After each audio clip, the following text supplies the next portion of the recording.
So the goofball Fyrakk has been defeated by Alexstrasaza's Power Rangers and Friendship, and I know, huge shocker, really kept you on your toes, no one saw this coming, but soon with the World Soul Saga we are going to be diving deep into the real storyline, the real Warcraft, the storyline that stopped at the end of Legion and early BFA and will now continue. Xal'atath, Old Gods, Void Lords, Light, Titans, Sargeras, all the cool aspects of our lore are coming back to the game. However, with 3 new expansions, we need 3 big villains, and who are they going to be? We already know Xal'atath and Azshara are coming, we know the Titans and Aman'thul are coming later, possibly Sargeras, possibly the Void Lords. So who are going to be the final bosses of each expansion of the entire World Soul Saga?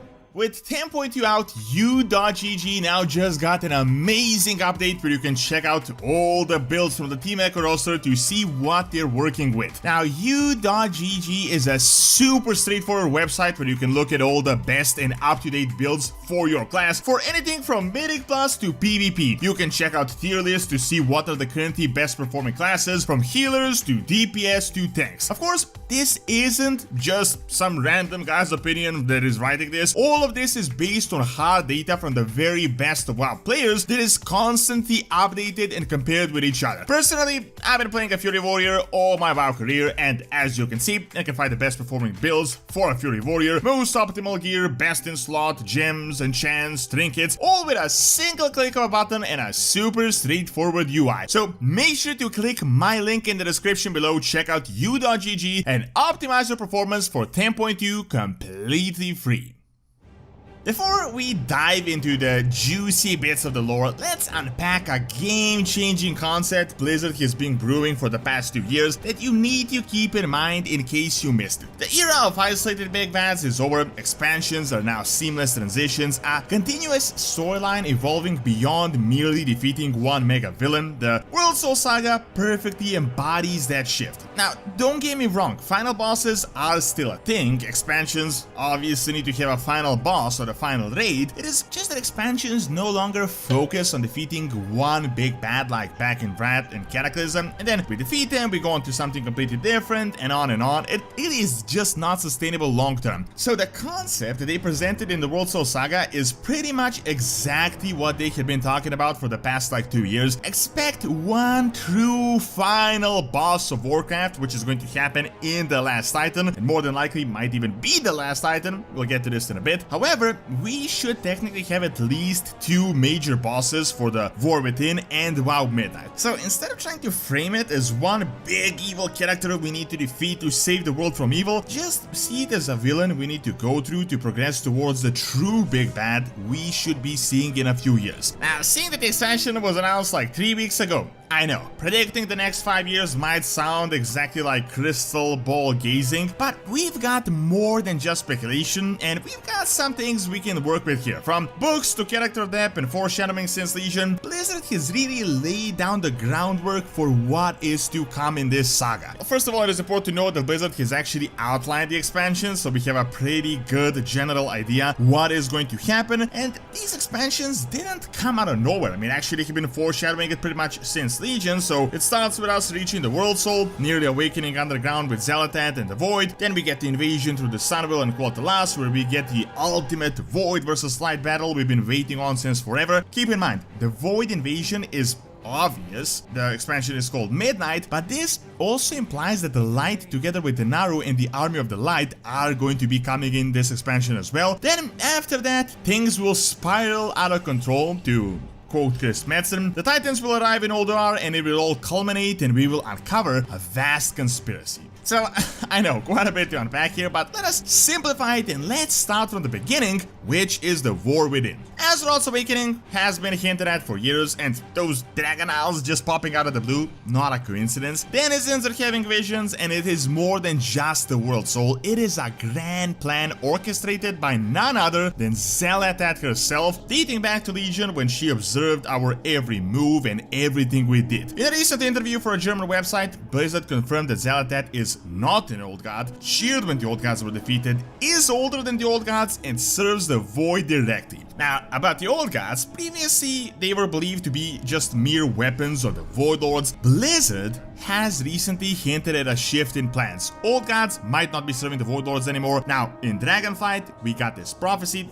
I got a bunch of videos if you want really the details on this, but let's just sum it up as quickly as possible so it makes sense in this context. It told us that Azshara is returning, the children of the First Flash, almost certain these new Nerubians will return to serve the Void again, that Iridikron will take the essence of Galakrond, and that the Awakening will be completed. At the same time, we were told that the old gods were dead. Xal'atath is using old god blood for this mission, and she also has the artifact with Galakron's power. Remember, Galakron's essence came from Yogg-Saron, so it is technically old god essence, and as far as we know, it could even be Yogg-Saron's blood. So based on this and the fact that we're going to go into what they said is literally the heart of the World Soul, I think it is pretty safe to say that Ancient Void Lord plan is finally nearing completion, and that is infusing the World Soul with the Void and turning it to their side. Now, natural thing you might think here is that since the next expansion is a Void Invasion, Azeroth awakens as a Void Titan here. However, that leads us now into WoW Midnight. They confirmed that the invasion will happen through the Sunwell, in Quotalas, and the Sunwell specifically because the Sunwell, as you may remember, was infused by a Naru in the past, and as you may know, Naru also turned into the Void. They do like this complete shift, so it is likely going to be the conduit for the invasion. Now, in the War Within, we got this light crystal that drew these Arathi humans that looks like a Naru ship, and that suddenly started going crazy and turning into the Void recently, which is exactly what Naru do. So almost certainly this is going to be the connection between the two expansions.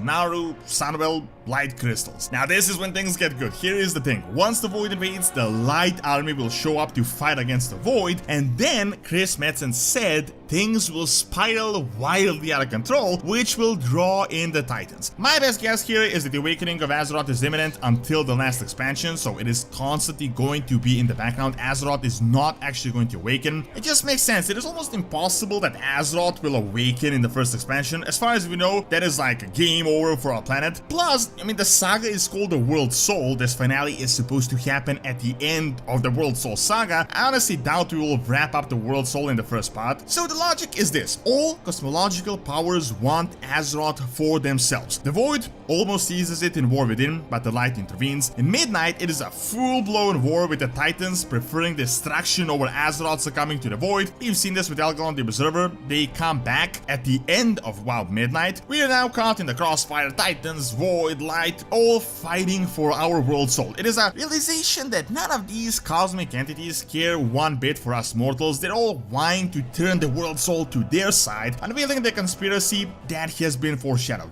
This conspiracy will also very likely involve the first ones and might even be a new lord that no one can really predict right now. So really that is the way it could possibly go based on the current info, but let's look at who could actually be the final bosses in these chapters if it kinda happens in this way. First of all, we got Iridikron, and this is a character I think Blizzard is actually doing really well. We kinda had to sacrifice the really lame and slow storyline in Dragonflight to get him, but it seems like they're really setting him up for the long term, and since he's connected to Northrend and his goal is to draw out the Titans, I'm almost certain he will be saved for the last Titan. So I don't see him being the final boss for the first two. He kinda needs to complete his goal until then. Two big villains we know are almost certainly coming are Xal'atath and Azshara. Xal'atath has a new model, Azshara has been heavily foreshadowed to come. However, I think these two villains are going to be saved for Midnight. Xal'atath, by the way she is written, seems to be a really long-term game as well. It is possible that she triggers the Void Invasion by the end of the War Within and we defeat her, but personally, I doubt it. I think in the War Within, the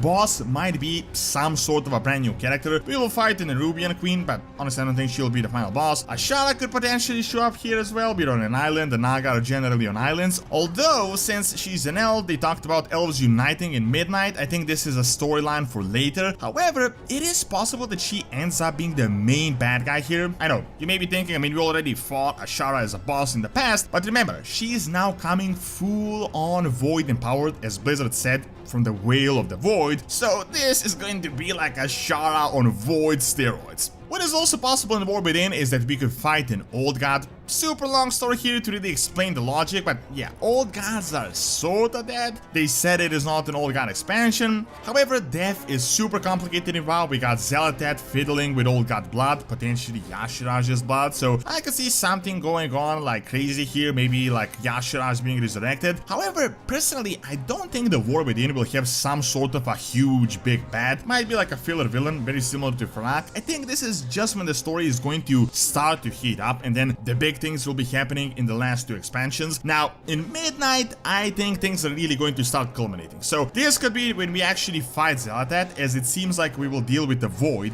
by the last Titan. We could also potentially start fighting an actual Void Lord, as this is a Void invasion, or maybe even the Avatar of Azshara that almost turned into it. Now, if Azshara is relevant in Midnight, I don't really see her as being a main boss, but more like a side villain. So realistically for WoW Midnight, very likely Xal'atath, a Void Lord, or something more directly Void related.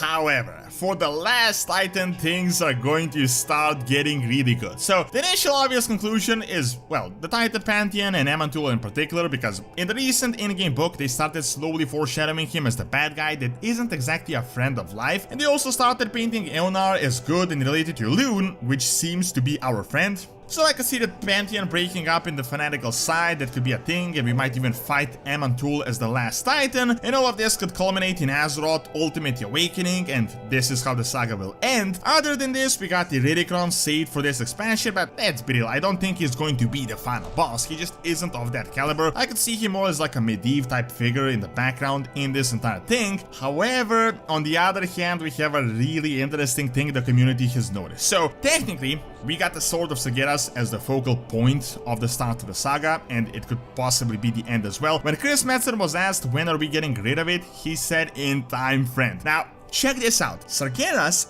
is technically the last Titan. The Titan Pantheon is alive, but they're really shells of their former selves. They were kinda killed in the past, but the only Titan with true power is actually Sargeras. What is 100% possible is that through his prison time, Fel might have just left him and he's returned to a more normal form. It is possible that Sargeras could come back in some form. Really makes sense from a practical standpoint as well. You know, Sargeras can get a lot more people hyped for an expansion. It can sell a lot more expansions than Aman'thul. You might say we fought him back in Legion, but we didn't really fight him. I mean, he was kind of in the background. We kind of defeated him, but we never actually fought him. This time, we could actually be facing off against Sargeras. However, for the last Titan, as the culmination of the entire saga, someone big will definitely be the biggest villain we have probably ever faced. So think of the caliber of like the Titan Pantheon, Sargeras, and ultimately I could also see the World Soul Awakening and this entire process just actually being complete, and something huge could be happening for Azeroth by the end. Thank you for watching. Check out how Gilneas is getting a revamp by clicking on the screen, and check out my video on ancient Greek colonies in Spain by also clicking on the screen as well. See you next time.